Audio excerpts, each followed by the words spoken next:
Today we celebrate the 4th of July. It's a time where we have barbecues, picnics, and fireworks, right? We do those things, and we're gonna have a picnic right after church or at 5 o'clock, and we invite you to come be part of that. We got hot dogs and hamburgers, but guys, that's not what it's all about. That's how we celebrate, but the reason that we celebrate is our nation was founded on this day 245 years ago. And it's an incredible story, because what you realize is you and I are the beneficiaries of a lot of sacrifice. You and I are the beneficiaries of men and women who've offered their life so that you and I can enjoy the freedoms that we have today.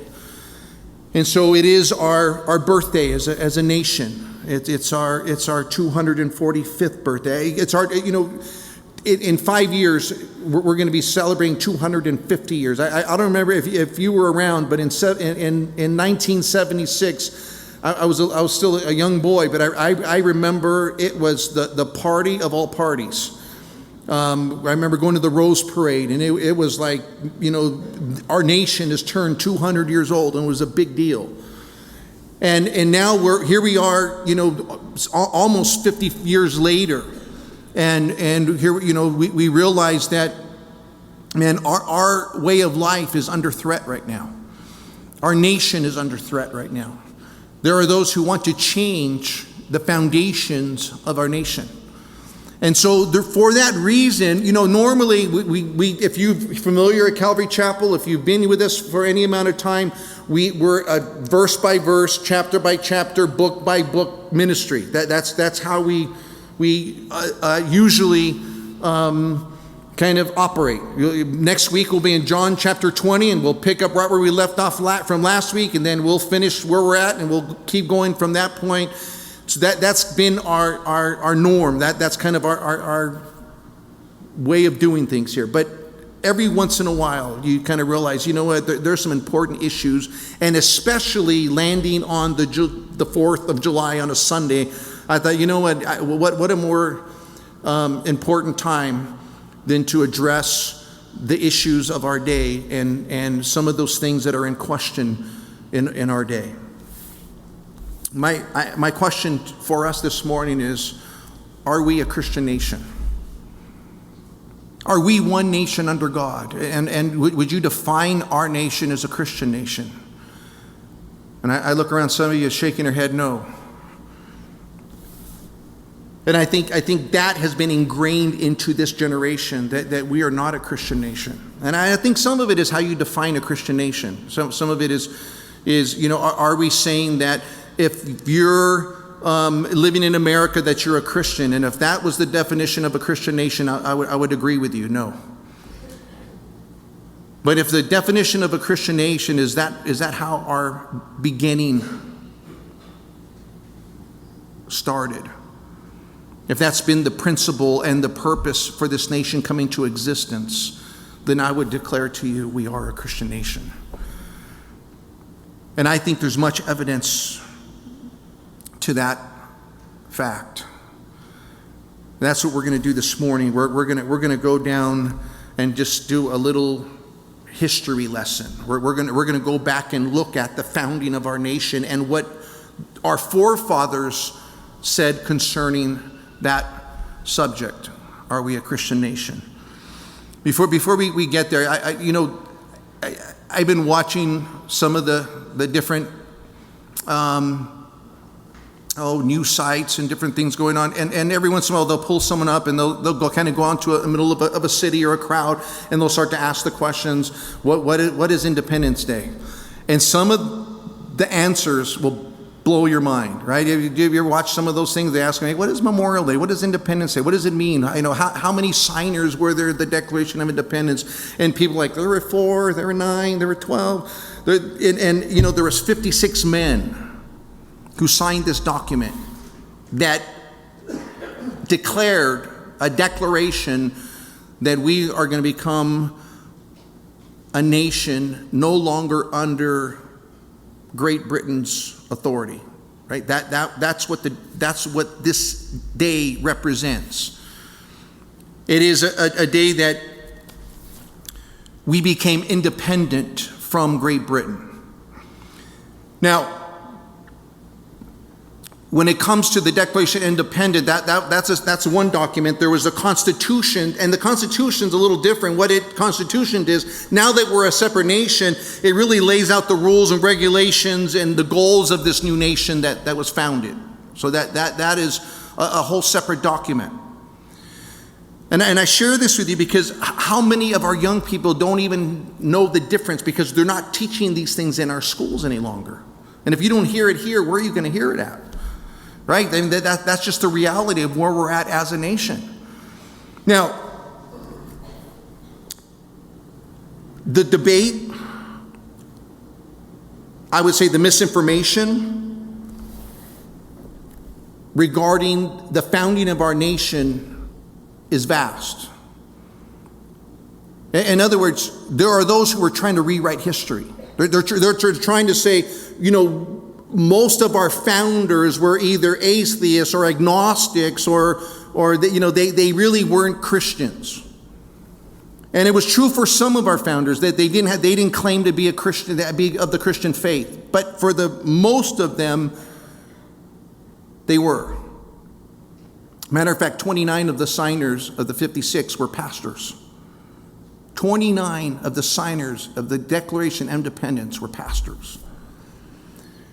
There was one of those pastors who was asked the question, isn't breaking off of Great Britain's authority rule, doesn't that violate Romans chapter 13, where you're supposed to come under the authority of the governments that be? That pastor was named Dr. John Witherspoon.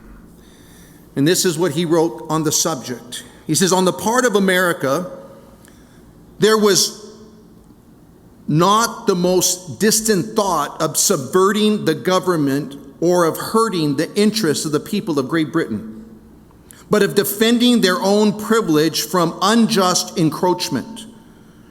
There was not the least desire of withdrawing their allegiance from the common sovereign, King George III, till it became absolutely necessary, and indeed, it was his own choice.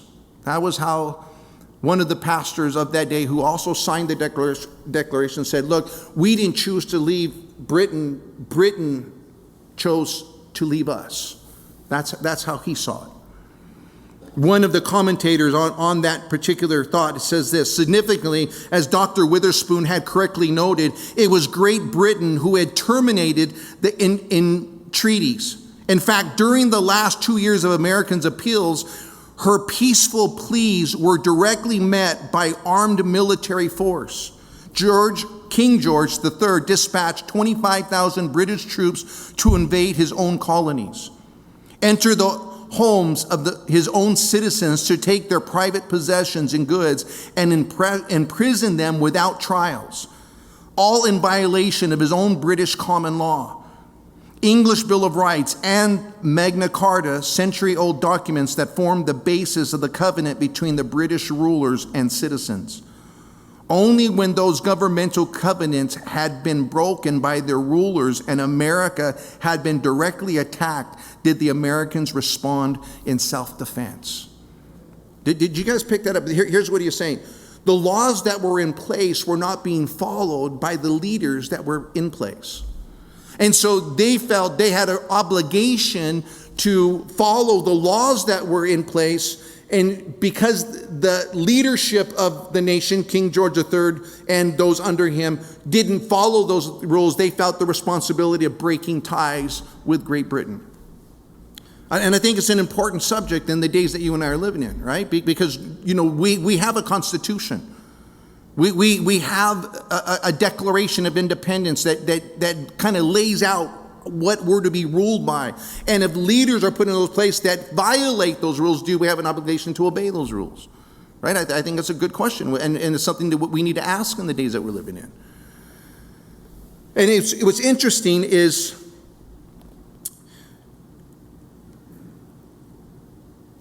this nation was founded with biblical principles as its guide.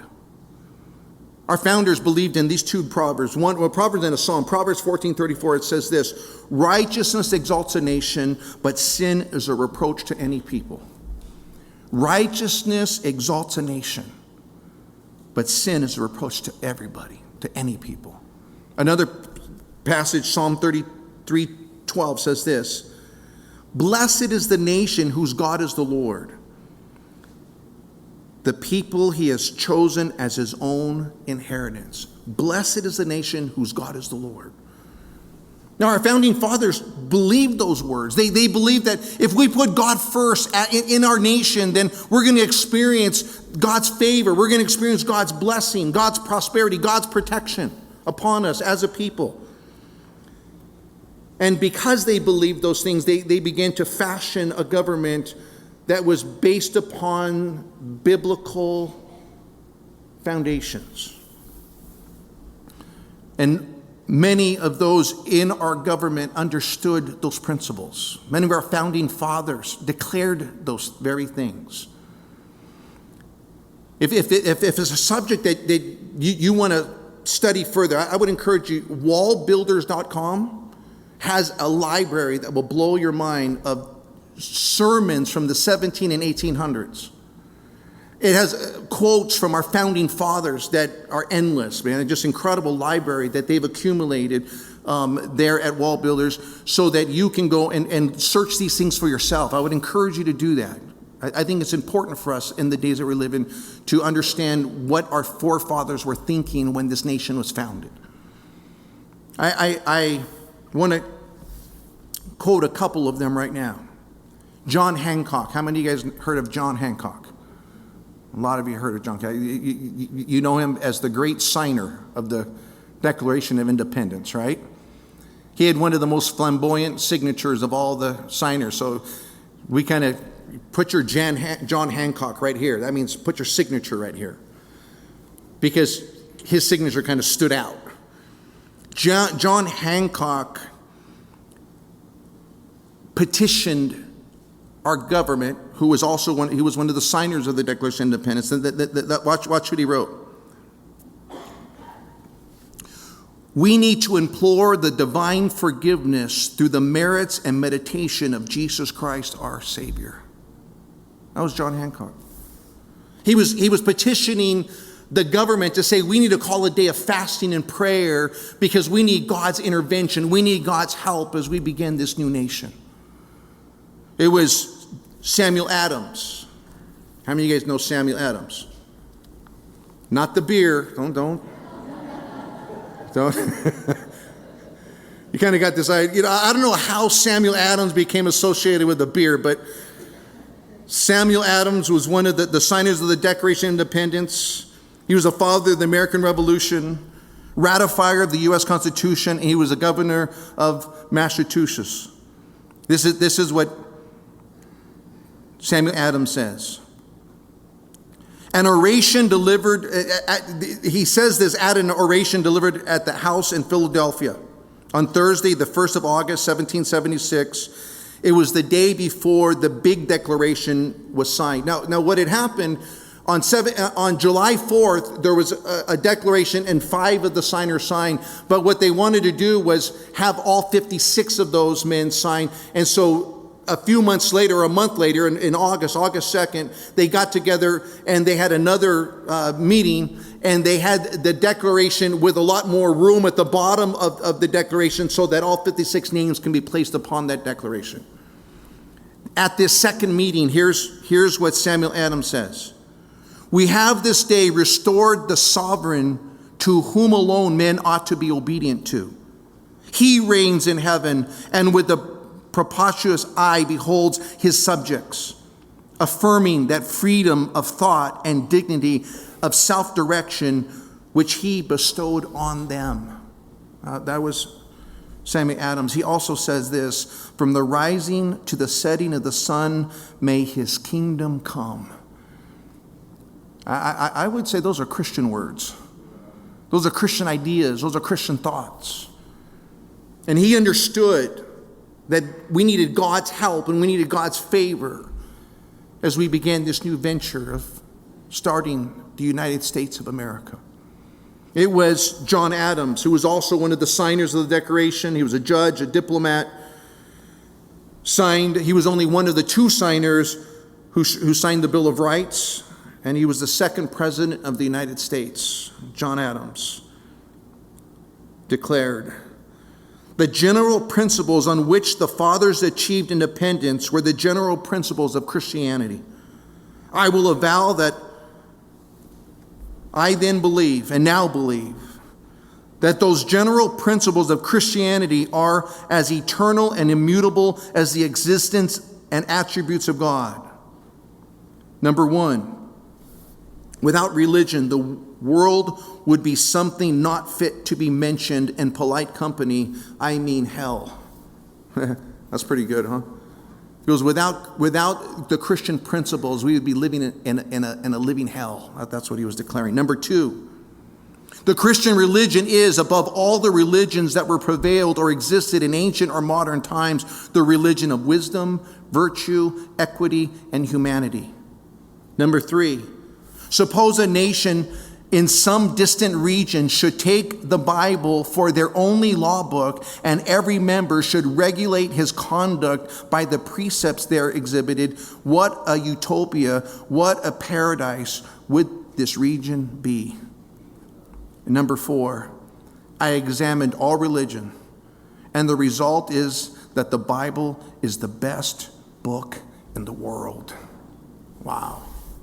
That was our second president, boldly proclaiming that we're a Christian nation and that the Bible should be the guide to direct this new nation. That was our founding fathers. The church, guys, had an incredible influence in the founding of our nation. There's been, in the Americas, in our land, there's been two great awakenings that have been documented. I believe there's some that have come after the fact, but there's two that are looked to as the great awakenings. The first great awakening was in the early 1700s. It was before we ever became a nation. It was the colonies were here. And many who had professed Christianity weren't walking the Christian life. I think it was what we would call a revival took place in the early 1700s. It was calling people back to their foundation. It was calling them back, not just to claim their Christianity, but to live their Christianity. In the early 1700s, that's exactly what had happened. There were preachers that would go from town to town, and they would have revivals that would take place, and people were getting saved by the masses, or at least returning back to their faith. It said concerning that first awakening, it says this: the awakening's biggest significance was the way it prepared America for its war of independence. And the decades before the war, revivalism taught people that they could be bold when confronting religious authority. And when churches weren't living up to the believer's expectation, the people can break off and form new ones.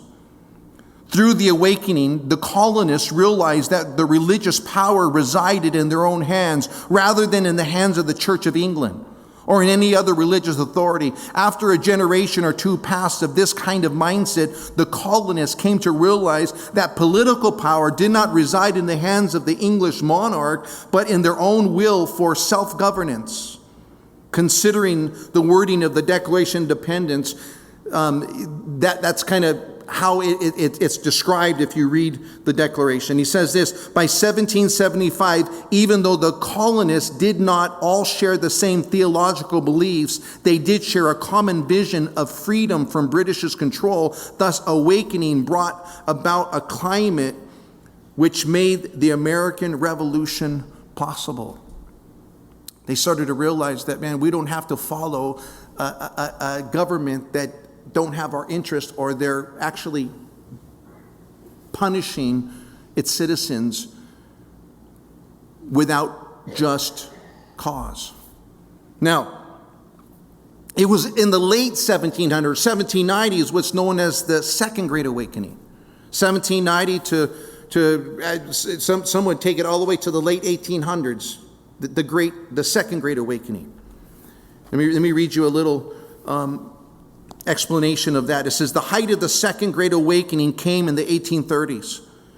There was a great increase in churches across the nation, particularly across New England. So much excitement and intensity accompanied evangelical revivals that in upper New York and Canada, areas were titled burn-over districts, where spiritual fervor was so high it seemed to set the places on fire.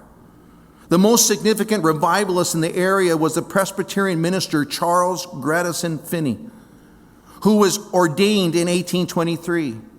One key change he made was in promoting mass conversions during revival meetings. No longer were individuals converting alone. Instead, they were joined by neighbors converting in mass. In 1839, Finney preached in Rochester and made an estimated 100,000 converts in Rochester alone. Imagine. That's an awakening. That's when, things begin to change. So much so, there was a French statesman, historian, and social philosopher. He traveled to the Americas in the 1830s to discover the reason for the incredible success of this nation. He published his observations in his classic 2-volume work, Democracy in America, Alexis de Tocqueville.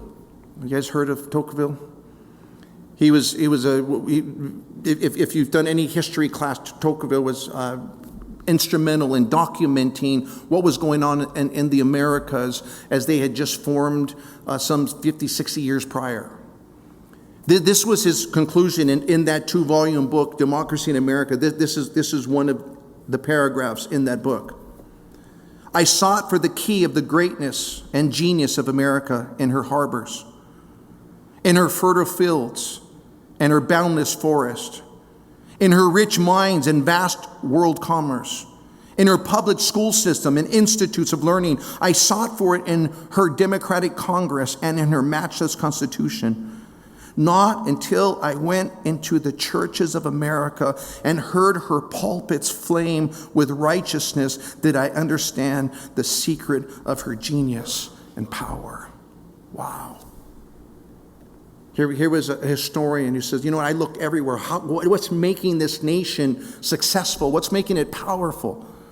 He says, I looked everywhere until I walked into the church. And the church was preaching righteousness. The church was standing for truth. And he says, that's what makes this nation different than every other nation. He also said this, he said, America is great because America is good. And if America ever ceases to be good, America will cease to be great. I think that's our crossroads right now. I think that's where we find ourselves. Really, what is it that made America great? I believe it's the people that had put their faith in Jesus Christ. Because when you embrace the gospel of Jesus Christ, it's not just a religious gathering that we come to. It's a life-transforming message that we embrace. It doesn't just change you for an hour and a half while you're inside the church four walls. It changes what you do at work, how you live your life, with your friends. It's what you do in private, because the gospel is there to transform lives. It's there to change you, to make you the man that God designed you to be, the woman that God created you to be. That's what the gospel does. Our founding fathers understood that. They all agreed that Christianity was the basis for this nation. You can go back to one of our founding fathers, U.S. Supreme Court Chief Justice John Marshall. He said this, with us, Christianity and religion are identified.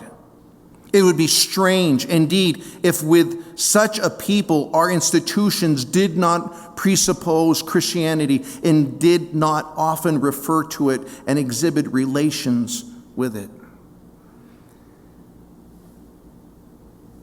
You see, as a Christian nation, what it's declaring is that we've been founded on Christian and biblical principles, values.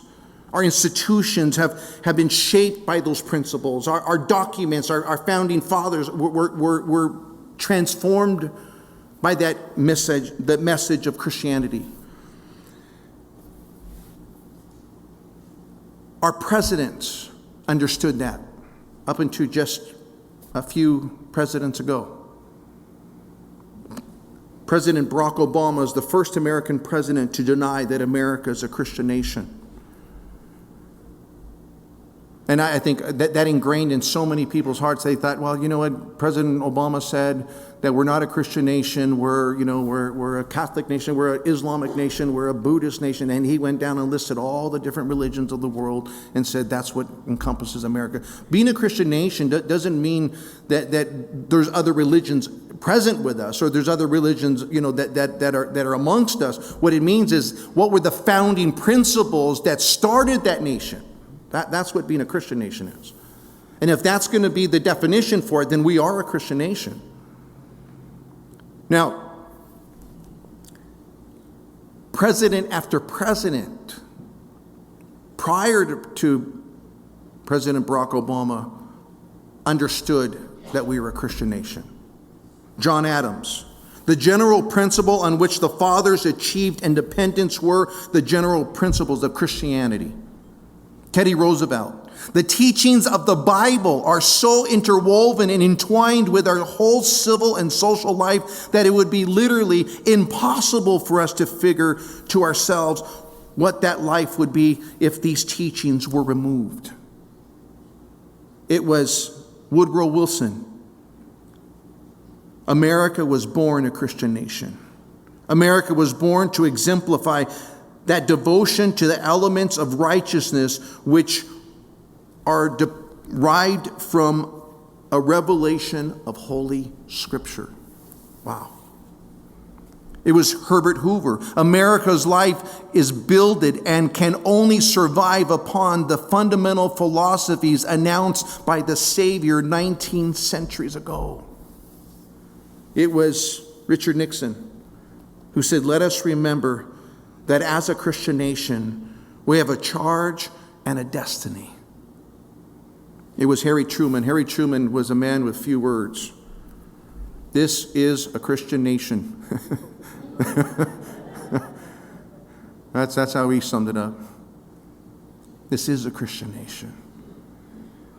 We have the foundations of a Christian nation. Our forefathers declared that we're a Christian nation. It was Thomas Jefferson that was instrumental in establishing weekly Sunday worship services at the U.S. Capitol. Can you imagine? How do you think that would go over today?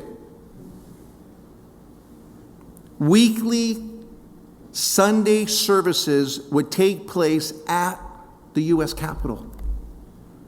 It was a practice that happened all the way till the 19th century. He was faithfully attending those services. In rain, snow, he would come on horseback to attend the Sunday services at the U.S. Capitol. It was argued in one of the court cases, and I'm going to read you just a part of that. It says, the fact that the U.S. Capitol building was available for church on Sundays was due to the Article 1, Section 7 constitutional requirement that forbade federal lawmaking on Sundays. And this recognition of a Christian Sabbath in the U.S. Constitution was cited by federal courts as proof of the Christian nature of America. Well, not every Christian observes a Sunday Sabbath. No other religion in the world honors Sunday except Christianity. As one court noted, the various Sabbaths were The Friday for the Muslims, Saturday for the Israelites, and Sunday for the Christians. The very fact that there was a law put into place that they were not to meet on Sunday validated the fact that we were a Christian nation according to the courts. It was the day of rest that God described, but it was also the day of worship that reminds us that Jesus Christ rose from the grave on a Sunday. And so we have Jefferson's own words. He was talking to a friend as they were walking to church, to the Capitol. He said these words: "No nation has ever existed or has been governed without religion, nor can be. The Christian religion is the best religion that has been given to man, and I, as chief magistrate of this nation, am bound to give it the sanction of my example." Jefferson. He says, look, we have as a nation the best foundation we could have, and I need to be the example of what that looks like. And so he, every Sunday, would make his way to worship at the U.S. Capitol. It was Congress that affirmed, not just our presidents, but Congress affirmed that America is a Christian nation. It was there in a declaration from the legislative branch affirming America as a Christian nation are abundant. Example, in 1852 and 1853, when some citizens, check this out, 1852, 1853, some citizens sought to complete secularization of the public square and a cessation of all religious activities by the government, Congress responded with ambiguous declarations about America as a Christian nation. There was a group in the 1800s that were trying to say, we're a secular nation and we don't want to have any kind of religious affiliation whatsoever in the public square. That was something that was happening in the 1800s, guys. That blows my mind. But this is how the House Judiciary Committee responded. Had the people during the revolution had a suspicion of any attempt to war against Christianity, that revolution would have been strangled at its cradle. At the time of the adoption of the Constitution and the amendments, the universal sentiment was that Christianity should be encouraged. Not at any sect or denomination, not of any sect or denomination, any attempt to level and discard all religion would have been viewed with universal indignation. In this age where there can be no substitute for Christianity, that in its general principles is the great conservative element on which we must rely for the purity and the permanence of a free institution. That was our House Judiciary Committee. And check this out. Senate Judiciary Committee on the same response. It said this: we are Christians, not because the law demands it, not to gain exclusive benefits or to avoid legal disabilities, but from choice and education, and in a land thus universal Christians. What is to be expected, what desired, but that we shall pay due regard to Christianity. That was our Senate. Guys, our foundation has always been, we're a Christian nation. Now, whether we remain a Christian people is to be determined, but will never change that we were founded as a Christian nation. That's a given. On March 3rd, 1863, in the midst of a civil war, the U.S. Senate requested President Abraham Lincoln to designate and to set apart a day for national prayer and humiliation. This is what they wrote, the Senate, to President Abraham Lincoln. Surely believing that no people, however great in number and resources, or however strong in justice of their case, can prosper without his favor, and at the same time deploring the national offenses which have provoked his righteous judgment, yet encouraged in this day of trouble by the assurance of God's word to seek God for succor according to his appointed way through Jesus Christ. The Senate of the United States do hereby request the President of the United States by his proclamation to designate and set apart a day for national prayer and humiliation. This was the Senate writing to the president saying we need to fast and we need to pray and ask God to help in the middle of our civil war. President Lincoln complied, and he issued what is still present today, the National Day of Prayer. For the last 150 years, 40 some, we have had set a day aside as a nation as a National Day of Prayer because of what happened here. Anyone that tells you that we're not a Christian nation is lying to you. Anyone that tries to tell you that we're not a Christian nation doesn't know their history, doesn't know our foundations. We are a Christian nation. We were founded as a Christian nation.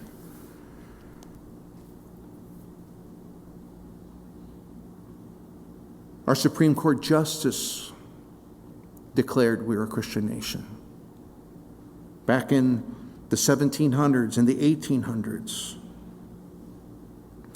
Justice Joseph Story, he was appointed by James Madison. He wrote this: one of the beautiful boasts of our municipal jurisprudence is that Christianity is part of the common law. There never has been a period in which the common law did not recognize Christianity as lying at its foundation. I verily believe Christianity necessary to the support of civil society.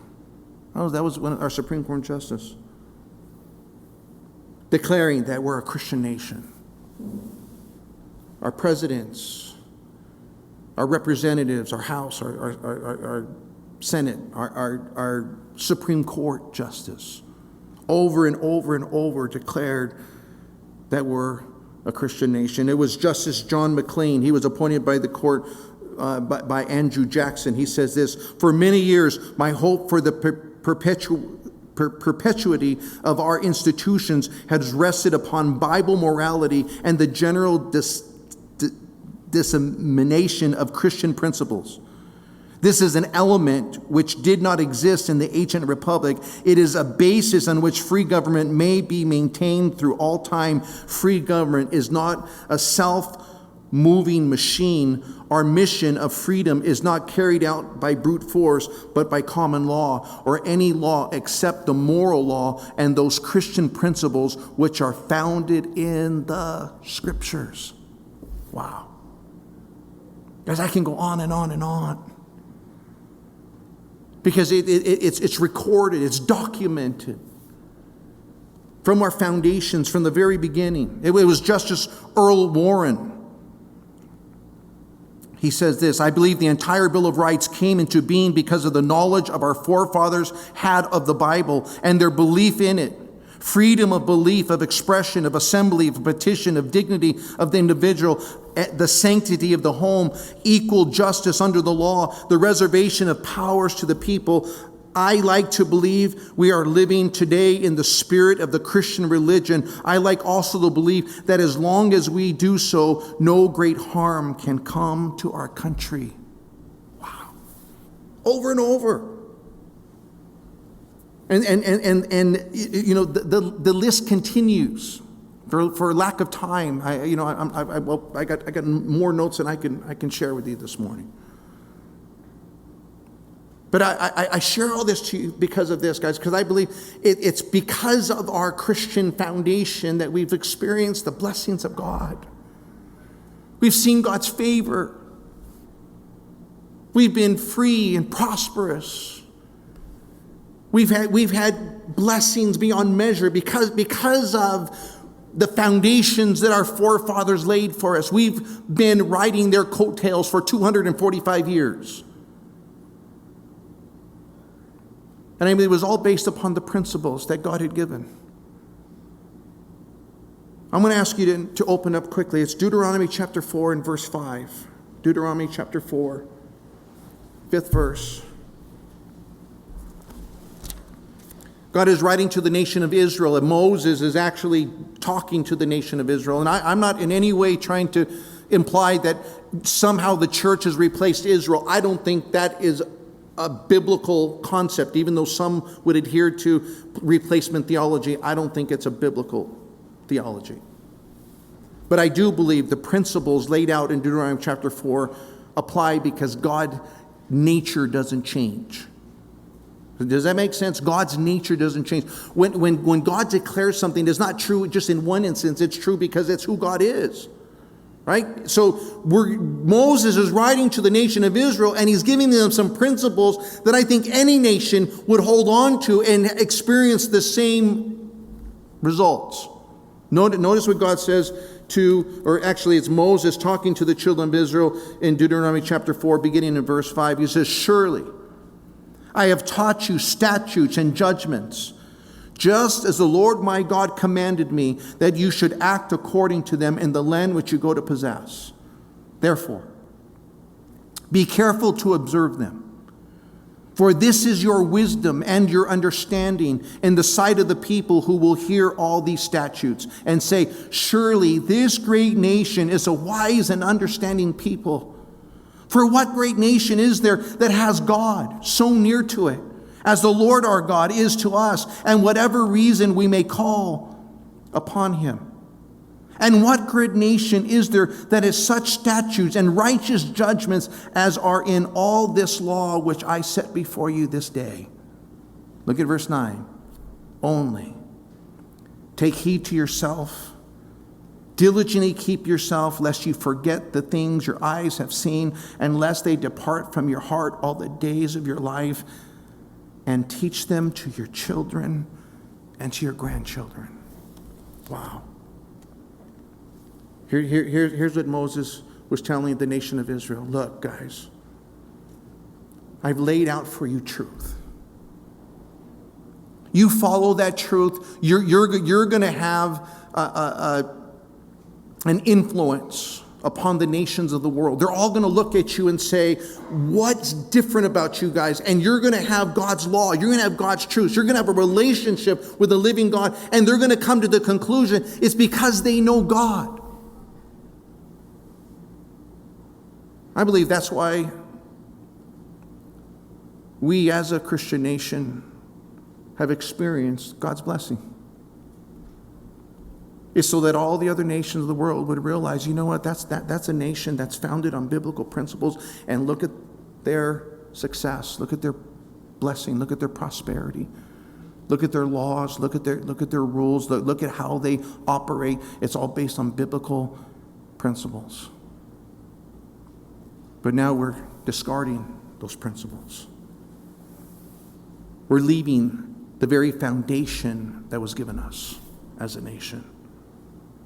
Did you notice the warning that Moses gave? He says, take heed to yourself. It was a warning. Don't forget why you've experienced the favor of God. Take heed to yourself.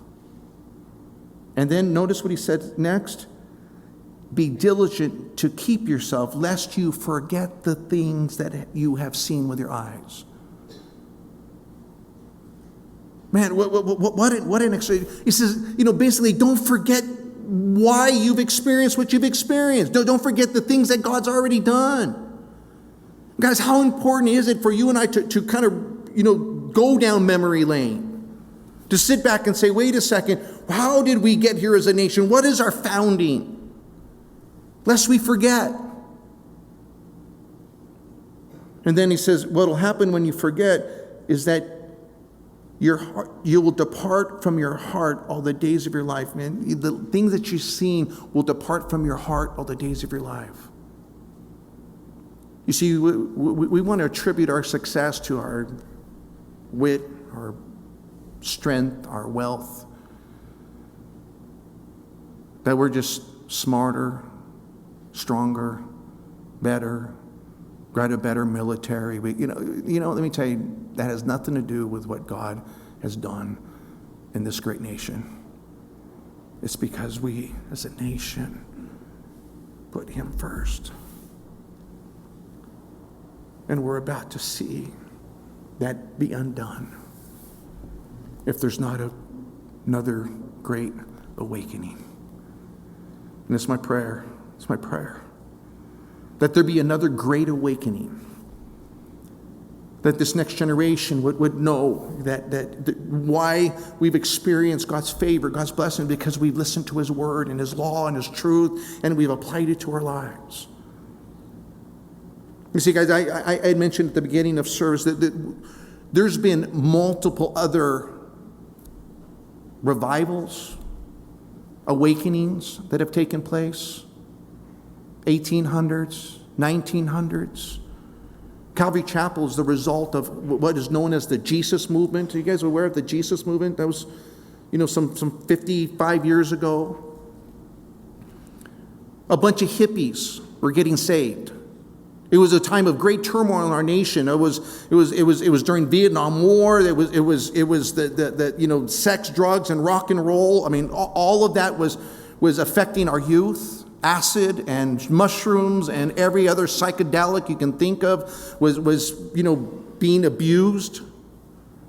Marijuana was a daily occurrence in the life of all these hippies.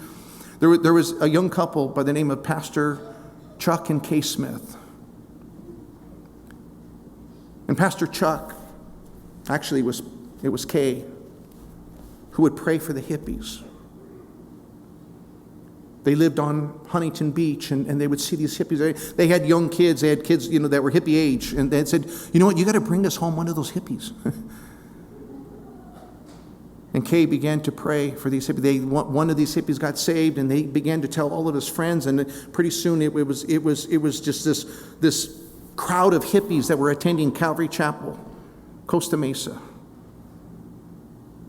And as these hippies started to get saved, they were bringing in their friends. It got to the point where they couldn't fit them inside their sanctuary any longer, so they put up a tent on the outside, and they were meeting with all these hippies. And these hippies were all, off of acid and drugs. They were all musicians. All of them played the guitar, and they just began coming up with these songs. If you ever get a chance to go and watch Venture of Faith, it'll blow your mind. Venture of Faith on YouTube. It's on YouTube. Venture of Faith is a story of Pastor Chuck and Kay and how God used them to reach that generation.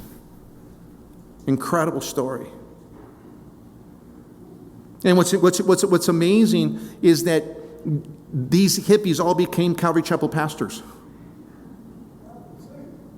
That last generation of Calvary Chapel pastors all came out of the Jesus movement. I'm kind of like a grandchild, kind of one generation out.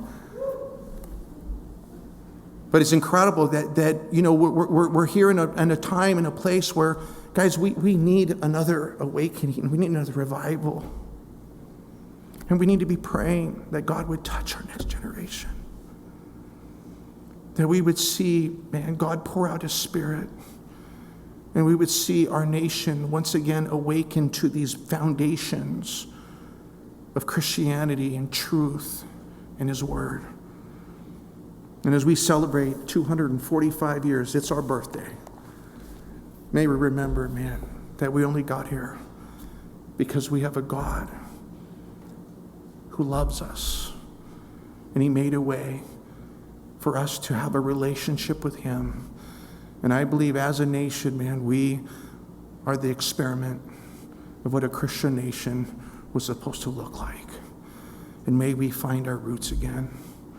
And may God move mightily